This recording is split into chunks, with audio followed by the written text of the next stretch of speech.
ఏరా అలా చూస్తున్నా? ఎందుకని అమ్మాయి గారు ఆపేశారు? నా బండి ఏమిట్రా? అమ్మాయి గారు మీరేమి అనుకోనంటే ఒక మాట చెప్తా. చెప్పు. మీరు అట్లా నవ్వుతుంటే ఎట్లా ఉంటుందో తెలుసా? ఎట్లా ఉంటుంది? సన్నగా ఏణగీటినట్టు, పాలపిట్టలు పలికినట్టు, కోయిల కోన కూ కూ అని కూసినట్టు. మీరట్టా నవ్వితేనే పాడినట్టుంటది, ఇక పాడితే ఎట్టుంటుందో. ఇంకా నిజం అమ్మాయి గారు, ఒట్టు. అది సరే గాని గోపి, నాకు పాట నేర్పుతావు? నేనా? పోండి అమ్మాయి గారు, ఎలా కొల వాడుతున్నారు. కాదురా, నిజంగానే అడుగుతున్నా. ఏంటి నిజం? నేనేంటి మీకు పాటలు నేర్పడం ఏంటి?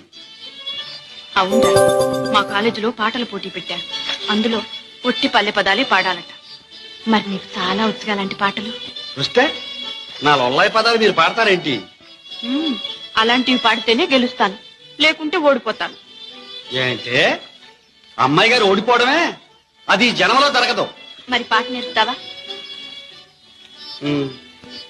ఒరే గోపి, రేపు ఆదివారం సెలవు, ఇంటికొచ్చావంటే నేర్చుకుంటాను. ఏంటో